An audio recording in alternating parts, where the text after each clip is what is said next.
I'm Graham on the silver screen, digging through the trash for something unseen. Ghouls called, what'll they find today? A spooky little gem or just decay?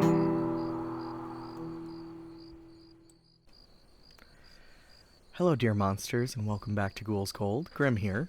I am joined today, as always, by my dear friend, Mr. Kraa. Hello, Mr. Grimm. Hello, Mr. Kraa. We are looking forward to checking out a movie we've both been looking forward to seeing, and joining us today is a very special guest. Blip, blip, blip, blip, blip, blip, blip, blip, blip, blip, blop, blop, blop, blop. Well, hello there, Miss Schizo. Okay. Well, hello there. Sorry, I was just so excited to get in here. I cut you off Should a little be. bit, yeah. That's- I'm very excited to be here with both of you instead of just doing a little after dark. I'm very pumped. Welcome to the main fire. Oh, thank you. So, since you've seen it, do you mind introducing us to the movie we're watching today? Oh my god. Okay. Just a little tidbit, Give me a little bit. little Frankenstein. Oh, Little- just a little Frankenstein? Little Guillermo Del Toro. Oh. Love him. Love his stuff. Yes. Uh, Big fan. Shape of Water, Pan's Labyrinth, Cabinet of Curiosities. Love. I've already watched this 3 times, so this will be my 4th. Oh. Um, I thought you'd only seen it the once. no. You were so excited. I've watched ton of interviews and behind the scenes and everything I could consume after I watched it the first time. And I'm very excited to see what this is. A fantastic film. Shall I say, art. Bold And- statements here. Oh, very bold, and you'll see, it's very true. I am very excited for your guys' thoughts because I've never seen any Frankenstein movies, and I've never read the actual book that this is based on by Mary Shelley. I know that Guillermo took a lot of inspiration from that. In one interview, he actually said that it's like his Bible. So I am very excited to see what you guys have to say. Well, all right. I know that we didn't love the original. Okay. Yes, we did watch and judge the Harshly. original. Now, okay. We I think Fairly, both- but harshly. admittedly, we were not there in 1931 when it was released. And so Counterpoint, Dracula was just as good, way better, and way was just better. as old. So much better. Mm-hmm. And Frankenstein would have been unwatchable if Boris hadn't have been so yeah. good, so compelling. For a character with functionally no lines and in a suit that crippled his movement.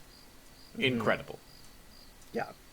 Schizo, I know you haven't seen it, but the original Frankenstein is awful in every way except for Frankenstein's monster. He's great. Everyone else is awful. Redfield's fine. Okay. Redfield's Oh, compelling. yeah.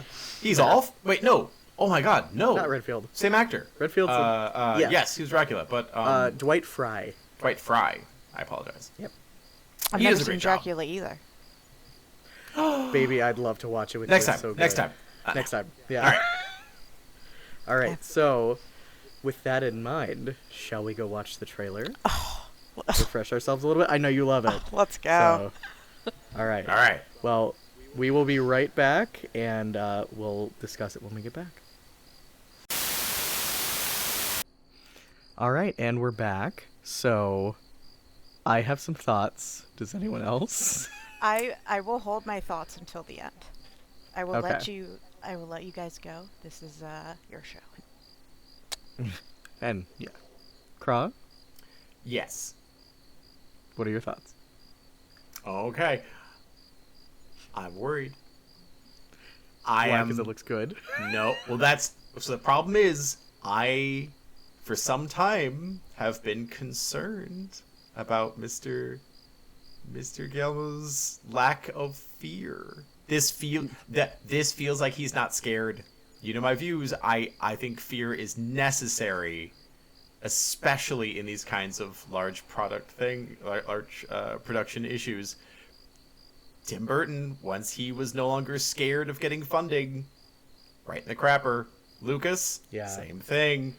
Once you remove fear from a director, they start thinking that they don't have to second guess. And there are some effects in that trailer that look all sizzle, and I hope there's some steak coming out of the kitchen. Like, I don't know what that coffin nonsense was. Sure as fuck wasn't a Oh. coffin. That was I don't- absolutely yeah. indulgent nonsense. But hey, maybe I'm wrong. There was a lot of shots in that thing that look so indulgent. That's like, Yeah. okay, buddy, I hope you can back this up.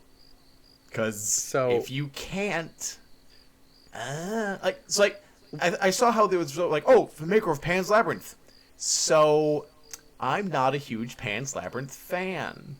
Ugh. I think it did a lot of effects for the sake of doing effects, rather than I love look at what I can do art, but it's disappointing to know that he can like tell a really like compelling, meaningful story if he like keeps his special effect ego in check. I'm worried this did not do that, but that's me being a downer. Happy being a downer. Well, I'll back off. I have a quick question for you. Have you seen Shape of Water? You know, I haven't. I Okay. think that's the only one recently that I haven't. I tried to watch Cabinet of Curiosities. Oof. I loved it. Just the worst writing though. And that's the problem. I'm like, oh, this hurts. This hurts bad. And I don't know that's fair. Because again, that's a weird collaborative thing. I know you're doing a Netflix miniseries. There's a lot of other hands in that soup, so fair enough. I'm just worried. I'm worried. I'd love to see what Grim, have you seen Shape of Water? No, and I haven't seen Pan's Labyrinth either. You guys should definitely watch Shape of Water because it's Because it's kind of like Swamp Thing, right? no. Oh, okay. It's really good though. I'd love because that's the last movie I've watched of his before this one. I think that's the last one he filmed before this one. I might I think be the wrong on only that. Guillermo del Toro movie I've seen Crimson Peak, which I adored, and I know that that's a controversial opinion somewhat, but it's so aesthetically pleasing to me, and Tom Hiddleston could read me the phone book, and I'd be happy. Yeah. And I believe we, Kraa and I watched Kronos? Yep. Yes. Okay. So I've seen Kronos. I have not seen little Devil's baby Backbone. Guillermo's movie. Yeah. He What do you do if also- you have no budget and all hope? He also did a TV show called what was it? Was that The Strain? Yes. And Yeah. I loved that show. He only did the first 3 seasons though, and obviously after that it kind of fell off. Well, But because he also did, it was a book series that he co-wrote a book series, and again, big ideas, but it's that reach and grasp thing. It's like, listen, my man, you there's a point where it's like, I shoot for the stars and I landed in the ocean. It's like, listen, my man, like, maybe come in for a tidy landing. Oh god, what was it called? The Ghost Stories one that I love so much. Devil's Backbone. Incredible film, very restrained effects. And I'm just nervous looking at this trailer that I had this the is opposite reaction. I was like, Yes. Okay. Yes, I love it. It reminded me of it. I think we were talking about this before we were recording. It reminded me a little bit of League of Extraordinary Gentlemen with that indulgent, stupid bullshit where it's like, look at this LED syringe and these light up like nonsense and like all of the stuff and that coffin. I had a reaction to that coffin, which is, oh, this looks like Crimson Peak, and I love the set design in Crimson Peak. Well, I'll get into the coffin a little bit after we watch. Oh, sure. But another thing before we start here is that one of the things Guillermo said is this is something that he's wanted to film since he was like really little. He said like since he got his like first 8mm Awesome. camera. So like this has been a thing for him for, I mean, how old is he? You know what I mean? Yeah, a while. So, yeah, and I think in the credits he actually credits Mary Shelley in it as well. So, Well, fair. yeah. So, yeah, I'm excited for you guys to check out the movie because the trailer, it's fantastic, but I can't wait for you guys to see the movie. It's gorgeous. All right. I can't wait. All right, are we ready? I'm ready. Yep. All right. Well, we will be back after these messages, having seen Frankenstein.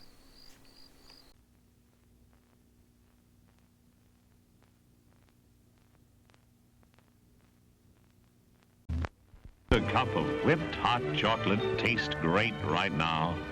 Carnation's Cocoa Supreme, the delicious hot chocolate drink with the light, delicate flavor you like. Wouldn't a good hot cup taste good right now? Ask for a cup of whipped hot chocolate at our snack bar. And now, on with the show. So we just finished the movie, and I am full of feelings, but I can go second because I'm very full of feelings. If anybody else wants to go in first, I'm in my feelings. Okay. I will come in. I'll come in later because I know a little bit more. Yeah.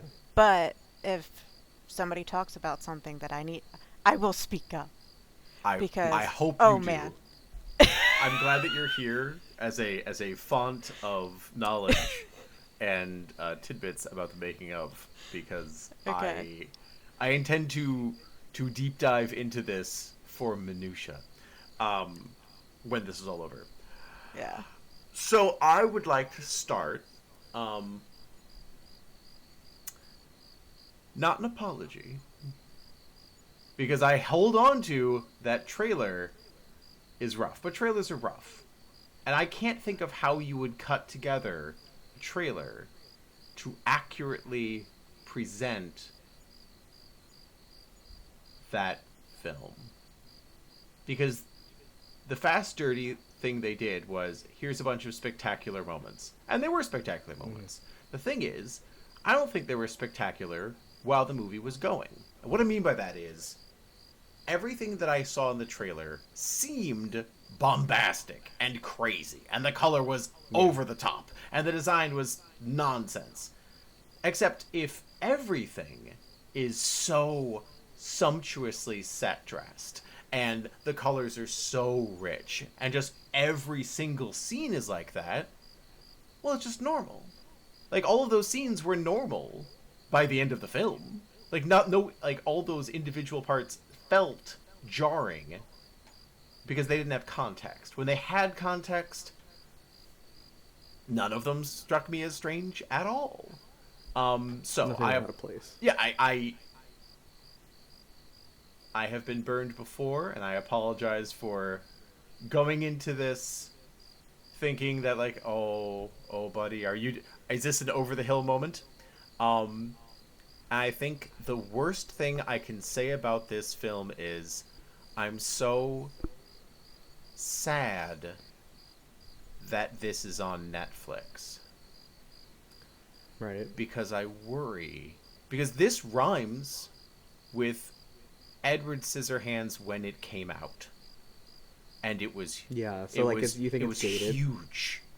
I feel Yeah. like this Like, more feels people should see this. like Bram Stoker's Dracula. This feels like this should be a huge fucking deal, and everyone should feel this, and there should be 16-year-olds who watch this and go oof, and it's their whole identity for the next 30 years. Yeah. This Feels rhymes. foundational. Yes. And I worry that this will just be lost in the morass of Netflix. It's like finding an incredibly life-altering sci-fi film. Like Sci-Fi Channel film. I where mean, it's I like, know oh, it had no. a theatrical release, Did though, it? right? Yeah, it did. Yeah. It was in the movies for Oh. over a month before it came to Netflix. But even still, I think if you're not a theater person and you don't have Netflix, you're kind of screwed. Because, Well, again, I think I know what you're saying with that, Kraa, is like, when we were growing up, you could rent something or you'd have a friend recommend it or things like that. But I think because it's only on Netflix now, if you didn't catch it in theaters, I'm not really hearing anybody talk about it that much, which is strange. Like, obviously you and I have Schizo, but, like, Yeah, maybe I'm missing it. I'm very on, like, when I see a movie like this, like, I immediately go online. So Mm-hmm. for me, everyone was talking about it. Okay. So Good. yeah, like, this was a huge thing for I think a ton of people saw it because all I saw it was all over the internet. So, and I've seen so many, there's so many big reaction channels reacting to it, and I think in the one, The Real Rejects, they like say at the end, like, we want to do reactions on these films because it will make people want to watch the entire thing. You know, like, Yeah. so and like, I understand Netflix like blocks it, but I mean, like, what do you like? Obviously, like, it'll probably, if it ends up going to, well, it probably won't end up going to like HBO and stuff, but because if it were like on there, then it would play, but even then you need a subscription if you want it on Yeah. cable. So either way, you're not going to be able to watch it because it's not like back in the day where, you know, movies would be played on TV. Yeah. Not for another 20 years at least, probably. Mm-hmm. Yeah, like, that was just a thing when we were younger where these big movies would come up on TV randomly, and that's just not a thing anymore. So I just did a quick Google, not to jump in. Del Toro did confirm that this is getting a physical release on Blu-ray and DVD, Good man. nice. which I'm Good thrilled about. man. Correct. Good man. Let libraries Yeah, get a and- copy of this. Let this like Yeah. enter You the know what? physical media in some way. You know what? Add VHS to that, please. Yeah, please do. Oh my god, I would so buy I it. want this You know, they on did that with laser Terrifier. disc. I want a mimeograph of this. Can pigeons I want my please phonograph deliver to this? play the audio. Yeah, Yeah. Give me every Yeah, media. that's right. I would like this projected by smoke signal. Yes. Okay, Any way to get it to people. let me back Yeah, away finish from up. that kind of esoteric myselfness. So this was really fun. Like, ignoring everything else, ignoring that it was so, and I assume it felt high budget. I don't know how much that Oh. like was spent on this because he's very good at making not much seem incredible. As a special effects guy, he doesn't waste money. He spends it correctly. But I'm sure Yeah, this cost a so- pretty penny. 120 million.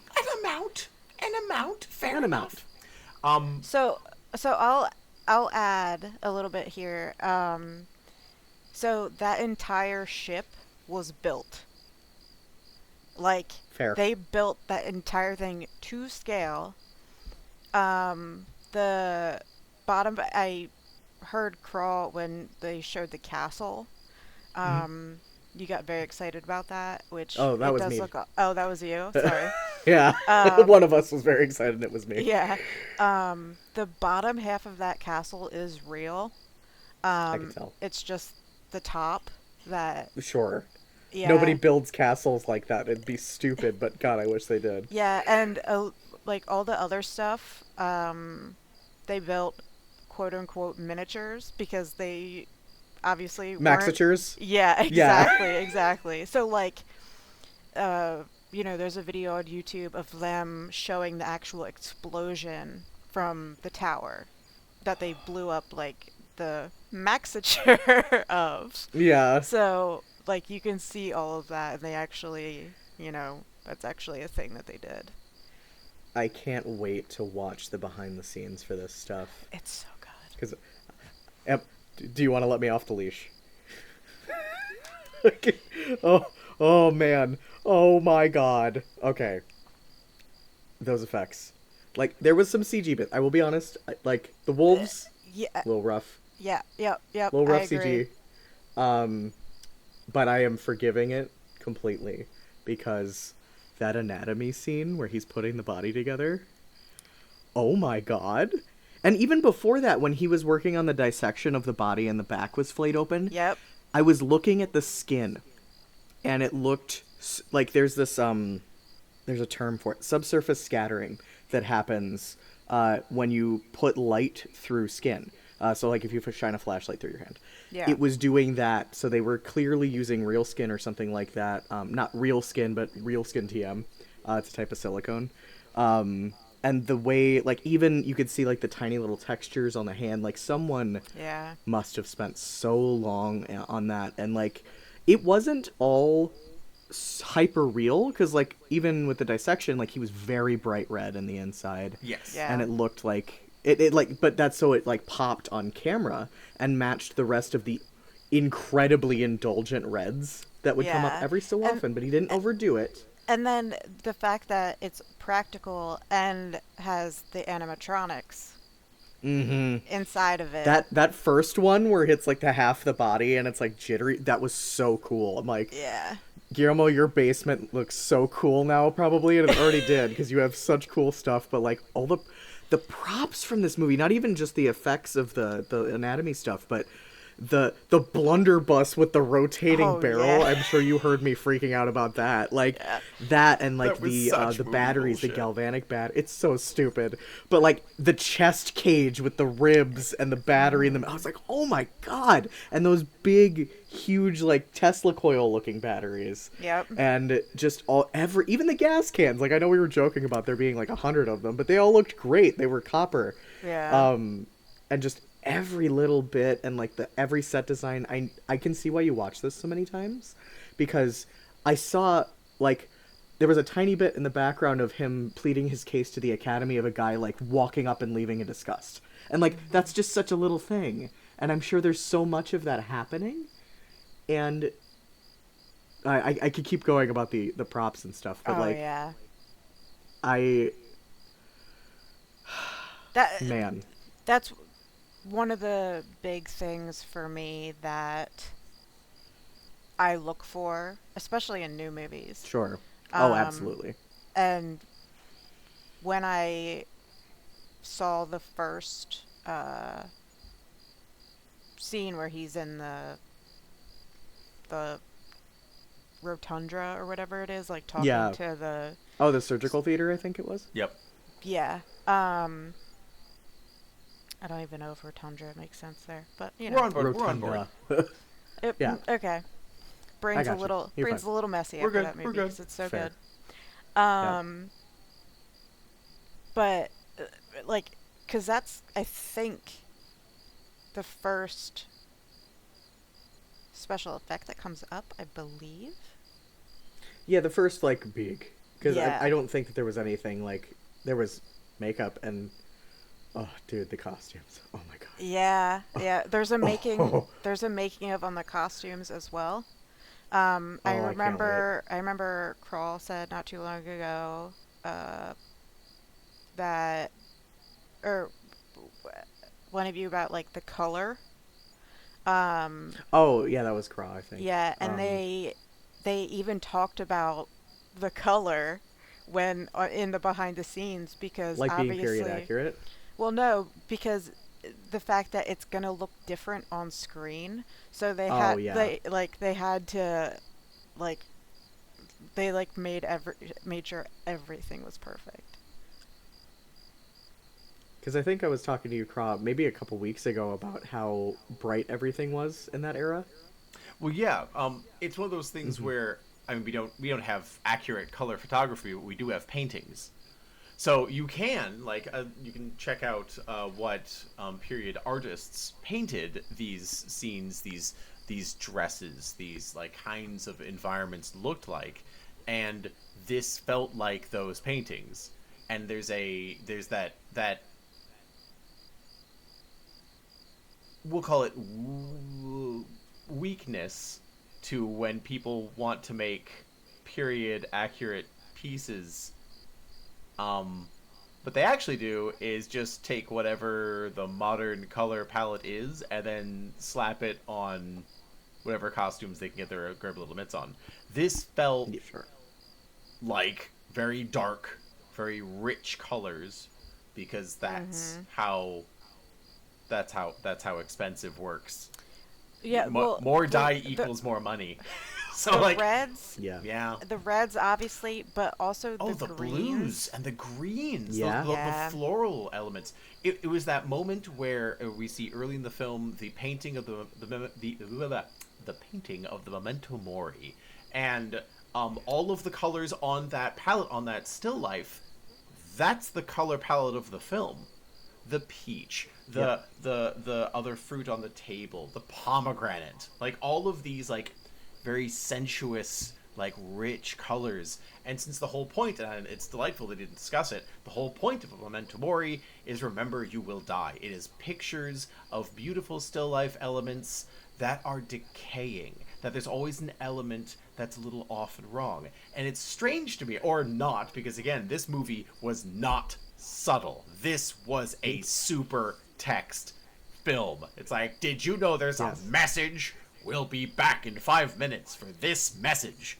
Like the bit where he's like, no, don't eat the peach because the peach is the symbol of life and everything's wholesome and nice. Except that's not how memento moris work. Memento moris would always have some element of rot or decay in their paintings. That's the whole point. You'd have flies in them. You'd have a bite taken out of the fruit. Because the whole point is that you are mortal. It is a acceptance, and it's that the world is going to and he wasn't end. accepting his death. Exactly. His rejection of the thing he was doing. It's like, oh man, look at that message. So it's like, oh, cool. Yep. We'll be back later with this message. And then, like, towards the end, when you find out that P is dying, like, then you go back, like, think about the beginning, and you're like, oh, he knew. This was his, because of the deal that they made. It's like, oh, like, this is what he wanted the entire time. Oh, yeah. And, like, that... Oh, I have a tiny note. Sure. I'm ready. Okay. Yeah, I noticed I was gonna bitch that Christoph Waltz's hair looked like a really bad wig, and then it was. I was so thrilled. I was like, So I'm like that looks rough. You can't spend budget everywhere. Oh, okay, good. Oh, okay. that's Yeah. one thing that about like him wanting his brain put into this body. I wish they would have kind of went into more of like the brain part, because it's like It didn't seem like that was a thing that could happen. So like you just throw it in. It's been a minute since I've read the book. That whole thing, none of that happened. Like, there was no rich uncle that funded everything. I don't remember any of that. All of that, I'm pretty sure, came out of nowhere. Now, everything else, like the brother, the sister wife, the 3-part storytelling where there's the prelude, his version, and the monster's version. That pacing, I'm pretty sure that's all from the book. But my wacky benefactor who wants immortality just jam my brain in this big monster. I don't think the 16-year-old Mary Shelley, who was hopped up on laudanum with her boyfriend Byron, thought of this. I think that's a modern convention. Well, like, my thing is, like, even if he did put his brain into it, it wasn't gonna be him, because whose brain did they put into the creature's body? Yeah, he would have started anyway? over. It wouldn't have worked. Yeah, because the creature didn't Well, he remember didn't know who that. he was. He was just desperate to live. Yeah, but it would have just been nothing. Well, and he should have known better, because they were straight up looking for intact heads on purpose. Yeah. So it's like, I don't think it's plug and play, bud. Yeah, it's not like... it's just, Victorian era tech bro who wants to live forever. Yeah. He doesn't know how anything works. He doesn't need to know how anything I've got works. money. I can Exactly. buy immortality. Yeah. I don't know. Instead of my 3rd giga yacht, I'll just have a Monstar body. It'll be sick. I mean, that would be sick. Okay. I had notes. I'm sure everyone did. Did anybody want to start with their stuff? I do, just because they are fast and they Go are for dumb. I'll be fast. I'll get out of your way. Okay, this movie was brought to you by the Dairy Council. Yeah. Oh, the milk. Yeah. Okay, now I need to realistically, looking at the theming, I get why. Because the whole point is that he was stuck in his childhood and he never advanced. And his fixation with his mother. The dialogue where he's like, whenever my dad was here, I guess Mom will pay attention to him, but otherwise she's mine. I get it. I listened, I heard your words, and I saw all the posing. The fact that the reoccurring being nestled in another's embrace, that appears over and over in the film. That he's a big, strong edgelord dude, except his one meal is a gentle pudding dessert with his milk. It's like, I do want to bring up one thing Sure. that also pertains to him. So in the beginning, when he's little, you see him hugging his mom and he's listening to her heartbeat. And then when the creature, after he shows him the sun and stuff, the first thing Victor does after that is go up and listens to his heartbeat. yeah. So it's like the same kind of, He's clearly searching for connection, and he's just very damaged. yeah. Yes. And So, I will say, the relationships I have had with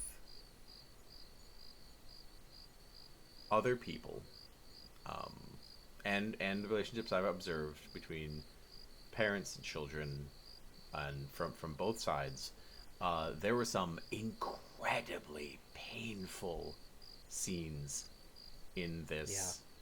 Yeah. Again,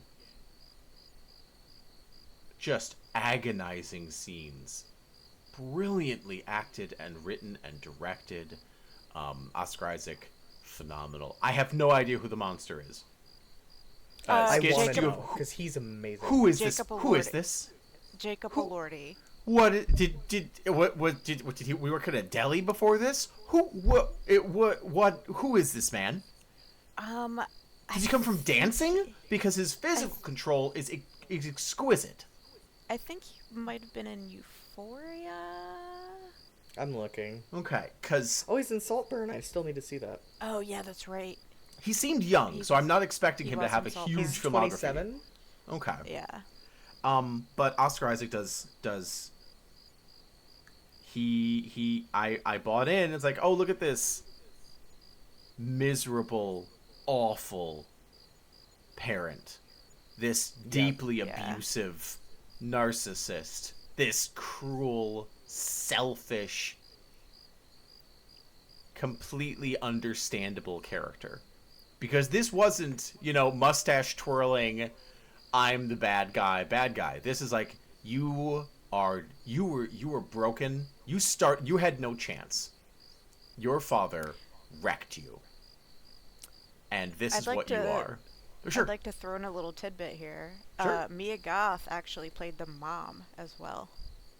I was wondering. Yep. So the lady that played Elizabeth played Oh. the mom, and that I thought it was because at first I was gonna jump in when we were watching and be like, is that Mia Goth? But I was like, no, she looks kind of wrong. But maybe she was. All right. Yep. I was wondering Mm-hmm. how completely Freudian. This was the most Freud. Yeah. Freud's Oh, I throwing know. popcorn at the screen. It's like, Going, come on, too ham-handed, says Freud. But no, I think that's great, and that's some like little subtle callback that you don't even catch like cognitively, but your body does, and your brain's like, Yeah. Yeah. it rhymes. And their outfits are very similar. I noticed that with like the veils that they were wearing, and like the big diaphanousness that happened with their costuming, and oh my god.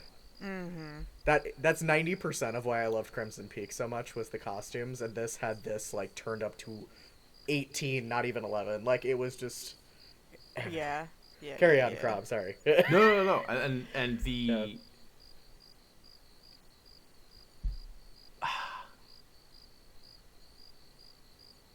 I have seen and interacted with people who okay, so ignoring the narrative context, distant perfectionist father has miserable relationship with son becomes intellectual kind of rebel bad boy of science. The whole bad boy of science thing where like literally everyone clapped. I'm like, oh, fuck off. All right, okay. Yeah. It's like, hang on, I'm gonna storm out of here because you don't understand me. I only understand the cool science, old man. I'm gonna walk out of here with my jaunty hat.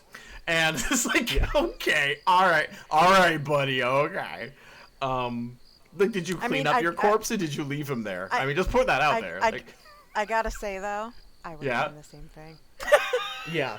Oh, I wouldn't have because if I'm not bad cool. enough to bring a body back to life, Okay, you know what? You're right. It's like, hey, man. I'm walking away from that explosion I'm- without looking, please. I'm making a spectacle, and it's me. I am the Yeah, spectacle. I'm the spectacle. Yes. And yes, I know that during movie Grim, like the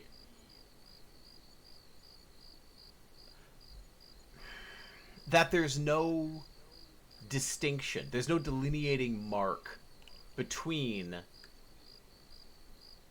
Victor's pride in his accomplishment, his love of the monster as the personification of that, and his disgust at what he perceives its failings are on him.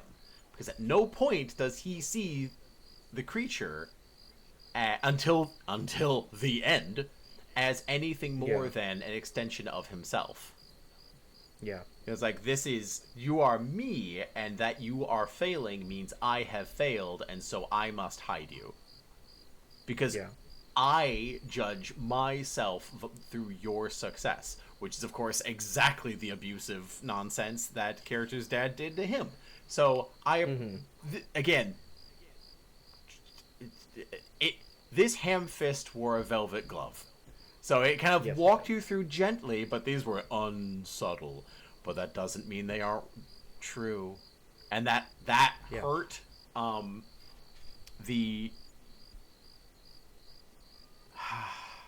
the religious iconography throughout the film.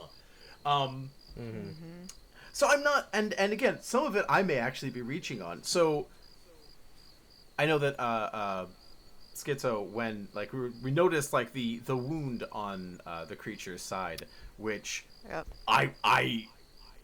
I'm sure there's a Catholic name for it. It's the spear that the staff of the spear wound the Roman legionnaire. The Spear of Destiny.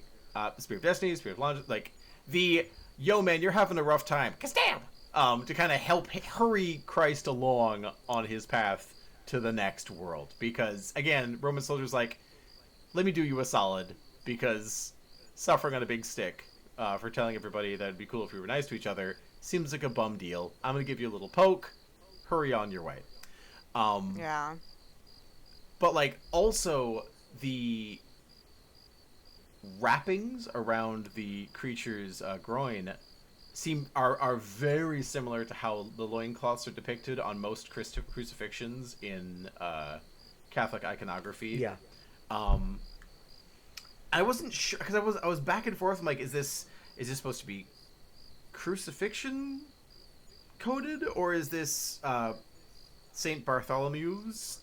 Like, so Saint Bartholomew was a fellow who was flayed for his beliefs, and there's an incredibly beautiful, horrific statue that exists of Saint Bartholomew, which at first glance appears to be a man with kind of like gentle robes wrapped around him, and he's kind of standing in your classic like pose.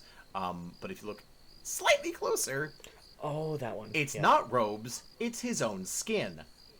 It's beautifully carved, but it is a flayed man robed in his own skin. And I was like, is that what we're referencing? I think that's a reach on my part. I'm not 100% on that. It could just be that, I mean, now that I'm looking at it, it does kind of look like him. the 'cause problem he's is there's also only so bald many and, like, only so many ways to depict a carved dude. I think that might be a coincidence Yeah. that I'm reaching, but I'm like, listen, you carve a dude, he kind of looks like that. I don't know. Yeah. I think I'm unsure. But the Well, you guys also mentioned, so I don't know anything about religion at all, but you guys also mentioned something about when Elizabeth they first touched hands. Creation of Adam. Yeah, it was the way that they were holding their hands the together. It the was way it finger was poking framed. each other. Yeah. It's the oh my Gotcha. god, the roof, the ceiling of the Sistine Chapel? Sistine Chapel. God's Yeah. on one side, having they kind of do a little That's- finger touchy thing. Yeah. That's what I figured, but wasn't 100% sure. And the thing is, one of the things that kind of let that be a little subtle is because actor who played the creature, all of his movements were so newborn deer that like the Yeah. kind of strange contortions of the hands and arms and everything, it would be very unnatural to do that kind of like gently clawed hand perspective. But not if you do that all the time. What if that's the only way you hold your hand? Then it kind of blends after a while. Yeah, that and the first book, the blind dude has him read is the Bible. Yes. Yes. So. Which There was okay. Before we move away from the art thing, because it's one of my favorite statues, I did notice there was a shot when he was carrying her that looked very similar to a reverse version of the Pietà. 100%. Yeah, and I was like, 100%. Pietà for you, Schizo, is it's Mary holding Jesus's body after he died. Okay. It's a sculpture, and it looked gorgeous. And like I've seen art of it already. I just googled it to make sure, but it looked so good. Okay. So okay. overhand religious tones, but they were very pretty. Yeah, yeah. And I can't tell if it's just coincidence, but the entire Victor kneeling before giant religious statue and then being like, nuts to you, God. Oh, yeah. I'm like, sir, you've done this before. I've seen you Yeah. have a guy kneel before a big religious statue and say nuts to you, God, before committing crimes and atrocities against men. I don't know. Is this just you, Mr. Dell? That might just be his thing. I was like, oh man, Mr. Del I Toro. sure hate the He's laws good of at God and man. I hate that so much. I'm gonna splatter I'll show so him. much corn syrup on this set. Yep. It's gonna be sticky all over this place. Oh, it's gonna be so many ants. I know. Oh, you. Oh. Did you love that So I missed that there was one throwaway line that explained what the hell that tower was supposed to be. I didn't catch it because I was busy being distracted by catch it how either. nonsense the architecture was, but there was clearly one like thinly veiled excuse of like, oh yeah, we built this thing out here in the middle of nowhere. Don't ask any more questions. Like what? Was it a water tower? Of what? How did water get in? What even am I looking at? Why is there a giant drain in the floor? Why is there a drain that drops like 3 stories down? Doesn't make any into sense. It? And why is it sloped? That seems weird, right? Why does it say aqua I don't of question my water mysterious of life benefactor. Yeah. written on it? That's weird, right? Maybe it's a water treatment plant. You know, ancient from eldritch times. What is this tower? Yeah. Did I don't anyone know. catch? I didn't. Okay. I- Anyone? Yeah, fair. It definitely had something to do with water. Would it be like a cistern, maybe? Well, you don't have those up in the middle. You'd have those by people. You wouldn't have a cistern. A carriage ride away from people. Well, What it's would an the water experimental do? cistern. Okay. Well, because It'd be like a water obviously- tower by itself. Who's it giving water to? Well, obviously, like there's bedrooms there and stuff like that, so people did live there at some point. But so maybe that was just like they had like keepers there or something. I don't know. This is just speculation because you see bedrooms. Were there? So, yeah. Okay. There was a big Medusa face for, Yes. perfectly Yeah. reasonable reasons. So, okay. The reason Guillermo put that in 'Cause is it looked because no. Oh, okay. Okay, I'm listening. Because it looks Because sick. she kind of represents life and death, Mhm. where because she turns people to stone and causes death, but he explains it so much better. He says like that, and then there's another thing too about Medusa. I get her like story that has to do with her death, I believe. But yeah, there's a reason he used that. It has it is symbolic to life and death, so that's why he used it. Oh, absolutely. The Gorgon, she was supposed to be the super hottest of this group of sisters, and the gods were like, nah, nobody can be that hot. So now you fuggo. Yeah. And so you're so fuggo that if people look at you, they turn to stone. And then this cool guy was like, I'm gonna go wreck her up. And so they were like, don't do it, because you'll look at how fuggo she is, and you'll turn to stone. And they're like, what if I give you a shield that's super duper shiny? And they're like, what'll happen? Well, the fuggo broad will look into it, and then she'll fuggo herself to death. So it does. He looks in the mirror at himself and makes sad face, and then looks up at the giant face of Medusa, and it's like, oh, the fuggo lady Yeah. thinks I'm fuggo too. Oh. Yeah, he opens his mouth like How mimicking the expression, which again, Yeah. among everything else that the actor does, hurts my heart. So Yeah. Yeah, I know. One of the things that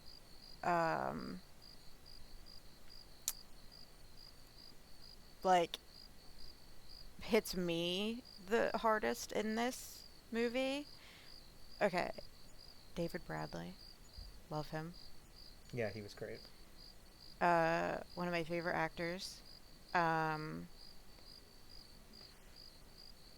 When they're talking about how the creature's like talking, he's like, I don't know who I am, I don't remember. And then how he speaks about like he feels so many emotions and has dreams of like The pieces of The- him. Yeah. and the pain of having, the people dying, because obviously they were all killed in war. So, like, he felt all the pain and the emotions from the people that he was made of. Like, that scene and him talking about that is so gripping to me because it's not something you think of. You're like, oh, these are just dead body parts. And like you know, It's the cell memory of it. yeah, it's just, well, and also the fact that he brings up that he has dreams. Like, Yeah. I was just like, obviously in that part Because, with like, of course he would. a part, the whole part with the blind guy is, you know, him becoming a someone, Yeah. and, you know, learns feelings, learns how to talk, learns all this stuff. Um,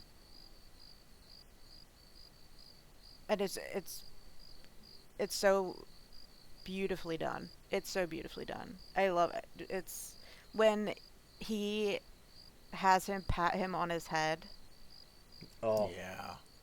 my heart is, broke so many times, and that was one of them. yeah, it's that is so powerful. And then, Mhm. you know, his like dying words are like, "You're my friend." Yeah. So yeah, it that part uh is amazing. Um, that David Bradley's performance, even though it was just in that section, Yeah, it's um, so good. yeah, like, and like him knowing that he was in the like barn area the entire The whole time. time. Yeah.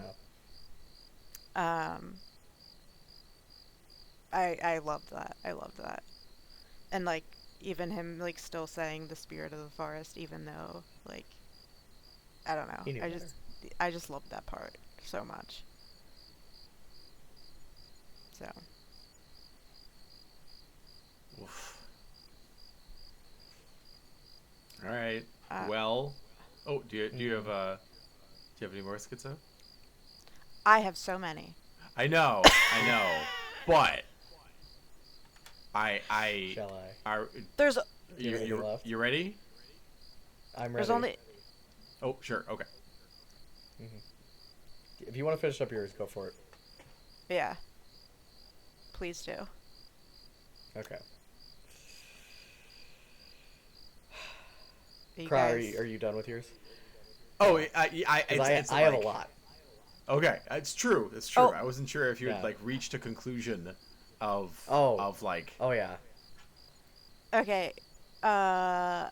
Grim, go for it, baby. Okay. I'll go in order, because I think I mentioned this to you before we started recording again. I didn't take that many down because I didn't want to look away. Yeah. Because I kept going to type, and then something would happen, and I'd stop mid-sentence. Yeah. So some of it was word salad.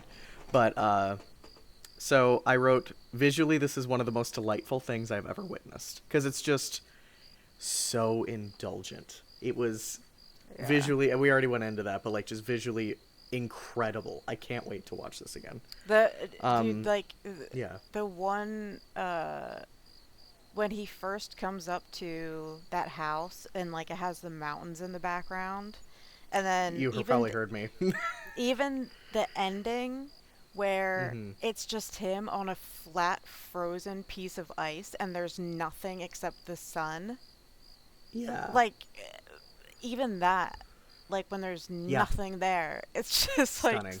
yeah. Yeah. Yeah, I already talked about the anatomy scene, but God, again, so well done. Like, the tendon work was perfect. Like, whoever did that was, like, someone who worked on this has either taken apart bodies or watched people take apart bodies. Good job. Yeah. The second the monster woke up, my heart broke for him. Just, like, and throughout the entire film, and I heard you say, echoing the similar thing, this is the only part of the original movie that rhymed to me. Was in the original movie from the 30s, my heart broke for the creature, and that's how this should be. He is such a tragic character, and every single time he was on screen, and I was worried once he got dialogue that it would be worse. Yeah. Because it would be stilted or something somehow. It was everything he said had such gravitas. It was so gut-wrenching every time he spoke. Are you talking about the part where they shoot him? No, not in the I'm talking about in the very beginning when he woke up. Oh, okay. Like when he came to life. I mean that too. Okay. When he woke back up, cause I cried so many times during this movie. Yeah. And I was trying to hide it because I was just like, I'm a strong man. But like it was the first thing when he wakes up, and he's just at the bedside, and he's just like a newborn fawn, and so clearly his eyes are searching for connection, and it was just so heartbreaking because I was like, I know where this is going. Yeah. Everybody does. And he just mimics every single thing. Yeah. Well, because he's mirroring, because he's trying to learn how to be a person. Yep. And I know that Victor is a deeply selfish, narcissistic bastard. And watching him descend into the frustration of becoming a parent when he didn't ask to be, or he wanted the status of becoming a parent without any of the work, and I didn't think about the after line. I was like, yeah. oh. Yeah, Oh God! like, Okay. Like as soon what a father. as soon as he chains him down there for the first time, it's Yeah. like the monologue where he comes up and he's like, "I finished my work. I don't didn't know think what about to do." this, Yeah, and he sits there and just blows out the candles. It's like, Yeah. You piece of shit. yeah, it's like you did what you wanted, but you never thought further than that ever. No, of course not. Yeah, because it was about his status and his accomplishment, and it didn't even cross his mind that this would be sentience in another human being, or that anybody else existed besides Victor. They were all who played a part in his life and what they could do for him. Because that's how his dad was. Yeah, he literally used every single person. Oh yeah. In the movie. And the scene where the creature's down playing with the leaf, and the loneliness of that, and the him learning, and it does come up later for plot reasons, but just that quiet despair, and he isn't quite there enough to quite understand how bad it is, and just he's just trying to, he's playing in the water, and he's so innocent, and he's just a man, a child, and trying to become better, and especially the scenes with Elizabeth early on where she's reaching out to him and trying to connect with him like Victor's mom did before she died, and so there's very much parallels there. And then again later, so one of the bigger times I cried was after Elizabeth gets shot and he brings her to the slab, which was very evocative of the one he was on. I noticed that.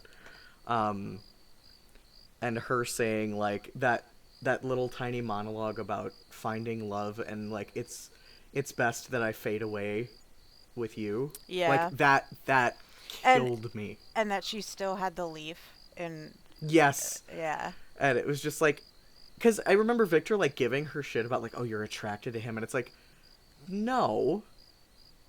She's experiencing empathy and love for this thing that you should be taken care of. Yeah. And she is one of the only people that has ever shown softness to him and tried to know him. Yeah, I've written down that, of course, in the beginning he only says Victor and Elizabeth because they're the only two things that he cares about. That was his whole world. Yeah. That, and a couple times, I think it happened 3 times. I think it was with Victor, Elizabeth, and the blind man. When somebody touches him, he is completely at peace when they touch him for the first time. Yeah.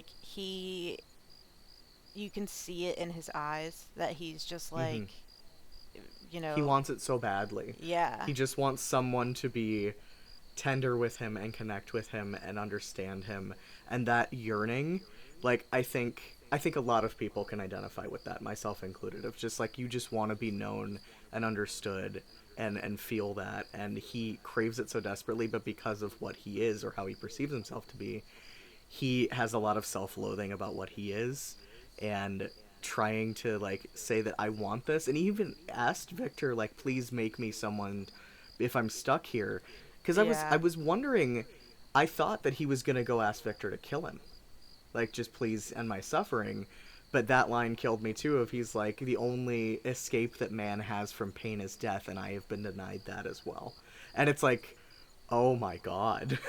Yeah. And it just I know, kept hammering the same spot. I'm like, please, mercy, safe word. Like, this is so this is so emotionally painful. I also love that his brother William, the last words he said to him was, "You're a monster." You're the monster. Yeah. Yeah. Yeah.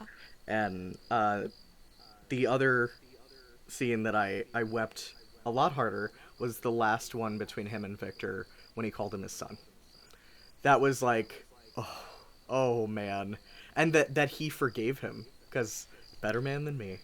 But it was so beautifully acted, and that was something I wanted to talk about, was the scenes where people were together and acting one-on-one shone so well, because it's like the ones with Christoph Waltz and Oscar Isaac, or the ones with Mia Goth and Oscar Isaac, or the Jacob, I think you said his name was the creature.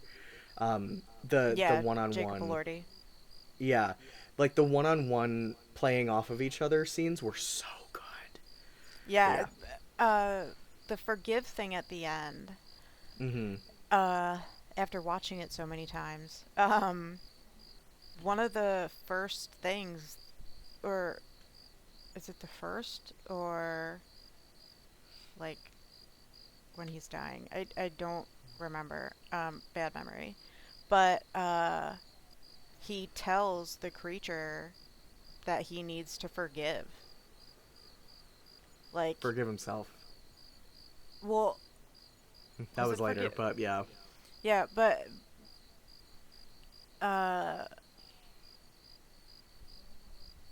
to forgive and remember, or something like that. Mm-hmm. And then I feel like him telling him that really helped the creature at the end. Yeah. Like, he explained kind of what forgiveness was, because he didn't know. Yeah. So I put those two things kind of together Sure. with each other. So That's really all the notes that I had, other than I did look up the Mary Shelley quote that came up during the movie, so I have the full one. I have love in me the likes of which you can scarcely imagine, and rage the likes of which you cannot believe. If I cannot satisfy one, I will indulge the other. Now, they did a very shortened version of that, but it's one of my favorite quotes ever. Because it's just, this movie very much felt like that, and that is what the creature represents, is he wants so desperately to love, and people just won't let him, so he has to keep raging, and he doesn't want to, and it hurts him every time. And I love that he got, it seemed like, close to peace at the end. yeah, for sure. I have a couple. But that's all I had. I have just a few. Go for it. There's little details, and I noticed it my first watching. Right in the beginning, when they're shooting the creature, you can see smoke coming out of the bullet holes. And like tiny things like that. Steam. I'm like, yeah. I'm like, oh my god. I'm like, this was so lovingly crafted. Every little bit. Yeah. And Kraa said something about the coffin. So, fun fact. They are based on real life. It's called a Fisk burial case, and they're designed to preserve. They're made of metal. Shut up. So it was an actual thing. To Google. But it said that they usually had glass over the faces. I've seen those. Okay, now I know what you're talking about. Yeah. And obviously it was for people of wealth. Well, yeah. And it also preserved them for long Is that what long Lennon's distances. Well, he was in more of a terrarium. in? Yeah, that's true. he's in like a glass case. I know. He's all glass. Yeah, yeah.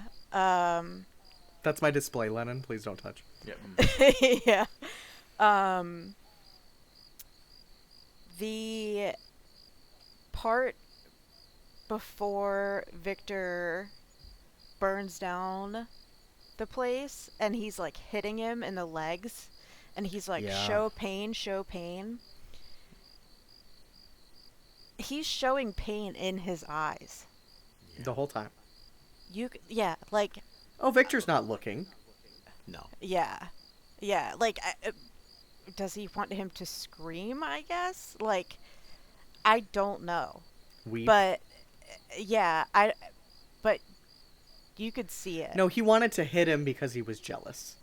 Well, because he wanted to True. be dad. Yeah. So Yeah, his deeply flawed interpretation of what that relationship was is, I'm the dad, so I hit you because Yep. that makes me dad and that makes you son. That's how dad. Yeah. Mm-hmm. Yeah. And that's awful. I just remembered. What the only weird, confusing flaw, I forgot my confused flaw part of this movie. Why? It made no sense for Victor to run back to the door. Everything we see is that Victor is a complete narcissist. He orchestrated the fire. Why would he run back? Remember when it explodes and it, like, puddings his leg? Rips his leg off. What? Yeah, What yeah, the hell yeah. was that scene? That scene made no sense. I Well, didn't understand why it happened. Like, I think what, we're it's- supposed to believe a change of heart? At no point has he had any self-reflection. It's like, what? I think I feel that part when he's hearing the creature yell Victor, you can hear the emotion in the creature's voice when he's yelling for Victor. And I think that's the first time he ever said Victor with emotion. Mhm. So possibly that's why, because like all the other times he was just, you know, saying Victor, and this time he's actually like yelling. Scared. Yeah. He So, heard fear. Yeah. So it's like, oh, Maybe I he- fucked up.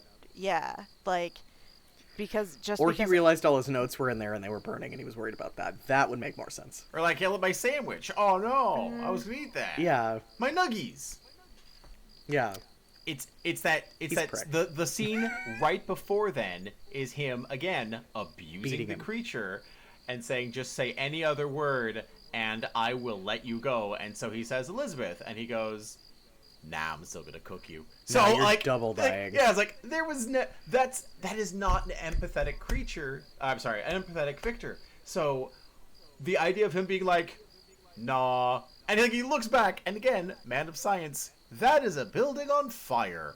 No, I'm gonna go back in there. Like, wait, what? And then he explodes. He had a in- lapse in judgment. in like the most A-team way, where it's like, did he just fly horizontal and then go up? What? Yeah. And then he like, again, his leg, you know, girl becomes a whirligig, and then he pumps against, I guess, and just you know your average lawn obelisk. A parking I'm not sure python. what that, Yeah. why that's there. I'm not is to keep customers from driving up through the doors. I don't know what that Yeah. rock was there for. Or the I- function. It's where to put your horse up, I think. Oh, I okay, think that okay. was part of. It looked like it was part of the building that flew off. That was because No, that one was like dug into the ground. Because he Oh, goes really? And bonk it had off like a of it. ring on it, so I'm guessing it was a hitching post or something for a horse. So that's Okay. that's the only scene that I was like, what? But the rest of the movie is so emotionally solid, I completely forgotten until like, oh yeah, what the hell was that scene? Because like you could have puddinged his leg in lots of other ways. You didn't need True. to do it. It could have exploded behind him, and then nothing would have done. But like, what? That scene seemed so out of character and achieved kinda not much. You were gonna blow up the building prosthetic anyway. leg. Well, I I mean, they could have had any could've of the building squashed- bits fall on his Yeah. leg. He could have been That like they showed that right after. Yeah. I think it would have been better had he been like the cool guy. I'm not gonna look back at this explosion, and then it takes out his leg, because maybe look Knocked his back at leg out, yeah. explosions, because explosions are dangerous and you should be aware of them. Yeah. It's like the hubris of it. It's like, there you go. Yeah. there. Yeah. All right, that's it. That's my gripe. I forgot about the gripe, and then I was reminded.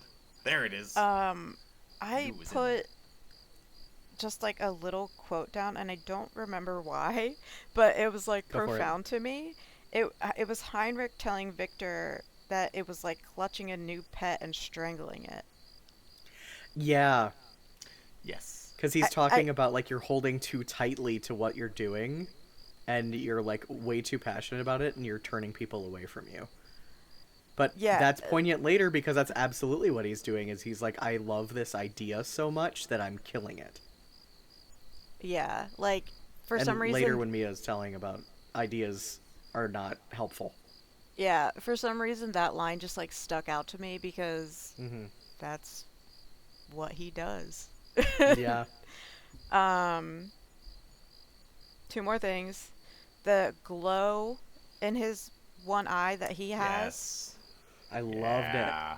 Yeah. it. It was so subtle every It time, too. I was was. like, ooh. Yeah, sometimes a lot of the times I thought it was just like a glimmer of fire, but there was times where there wasn't fire around, so I was like, it has kind of like a cat eye kind of thing going on. It's like when flashlights or something catch inside of a hollow eye.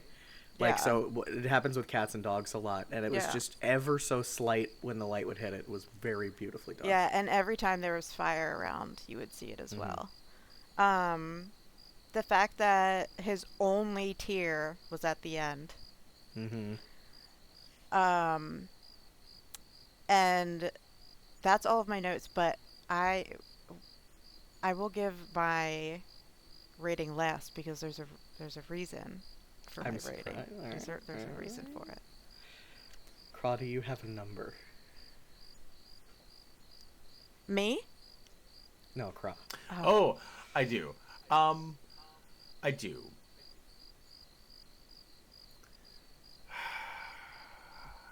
So, okay.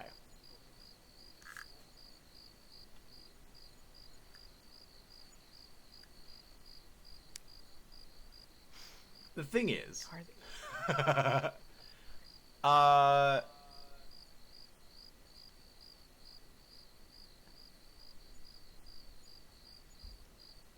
Deep in thought.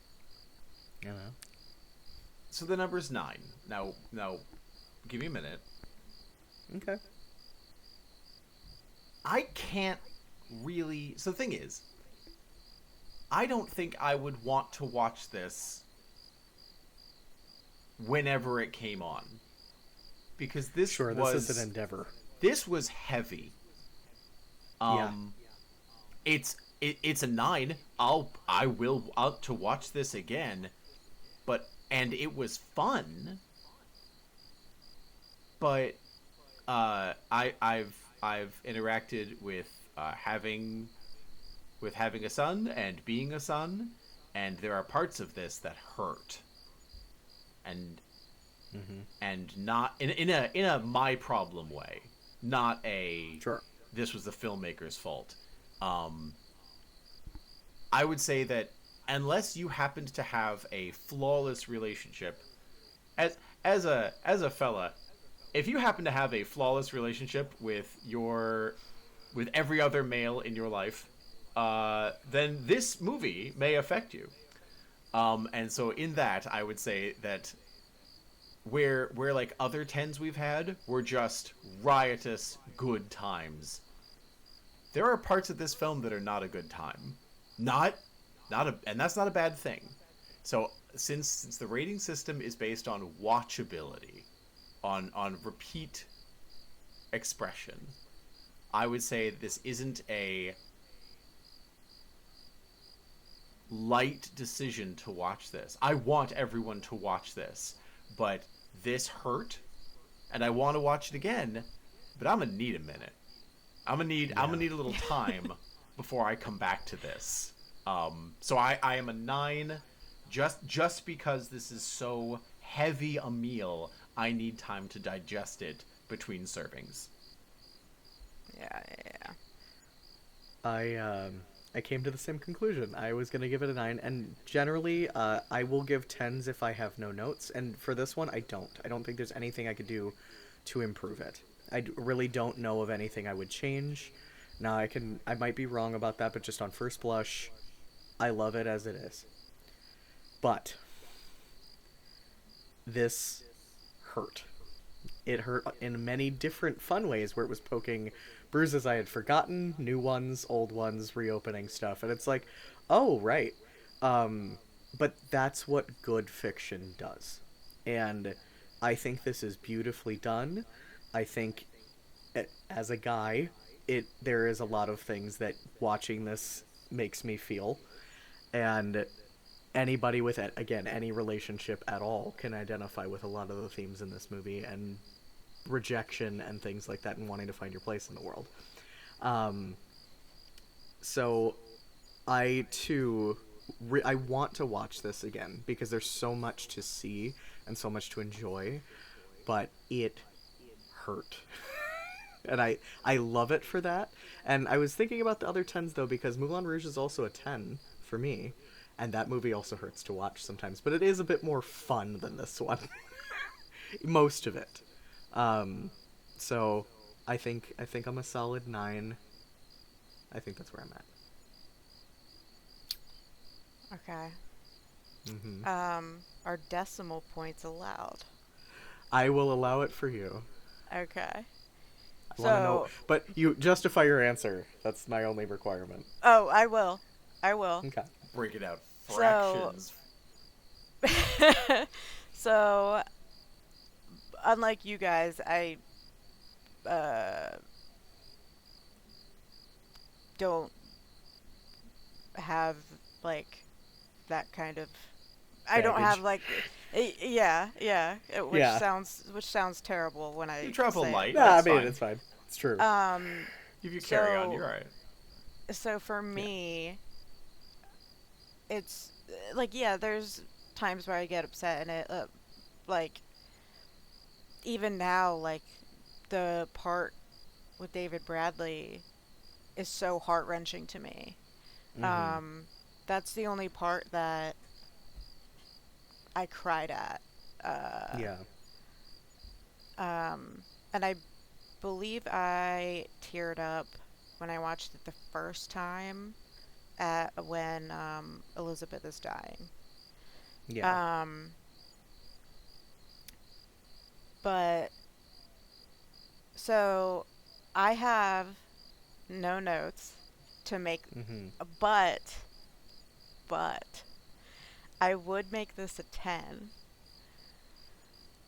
but I want to give it a 9.75 because Okay. do I want to call it the third act? The part Sure. where The creature's Victor the perspective. creature talking. No, the part Okay. where the creature comes in and him and Victor talk at the end before Okay. Victor dies. Gotcha. To me, that part needed to be longer. I felt like there needed to be more said. I get it. But that's kind of the point of death, is you don't have time and it's too late. But no. If that's your reason. Yeah, but I get it. Yeah. I get that Victor ends up, kind of changing his mind about the creature because he just heard the creature's life for the first time. But I just wish there was a little bit more. Like, I wish there was a little bit more before he forgave him. I just wish there was a little bit more dialogue. A little bit lore of a scene. Yeah. Okay, I could see that. Yeah, like, even a few lines. I just feel like it was too quick. Like, love the way it is, but I just feel like that could use a tiny bit more. But yeah, I I mean, I've watched it so many times, and Yeah. you know, It just came out, and you've already seen it like 5 times now. yeah, 4 times. 4 times, yeah. But yeah, that's why I'm taking only 0.25 off, is because Yeah. I wish there was just a little bit more at the end. Um, because Victor's tale and the creature's tale were so long and like fleshed out, and I just wish that it could have been like 10 minutes longer for me at the end. Yeah. Um, but everything else about it, uh, performances, special effects, set, everything else was perfect. It's just that little thing, that one little thing I wish. But, Fair. you know. Woof. Yeah. Well, Schizo, thank you so much for making me watch this, because I was like, I wanted to, but you were like, no, you need to see this. And Yeah. I'm so glad we did, because I will be thinking about it. I will definitely be telling my son that he needs to see this, Yeah. because I'm sure he'll love it. And I look forward to when we rewatch it and all cry together again. Yeah, it's a banger. It's a banger. A sad one, but also A heavy banger, if you will. yes, yes, yes. Well, for our lovely listeners at home, thank you for sitting through what will probably be our longest episode. Yeah. And everyone, please go watch this, and have a 100%. wonderful night, everybody. Good night. Yep. Later on.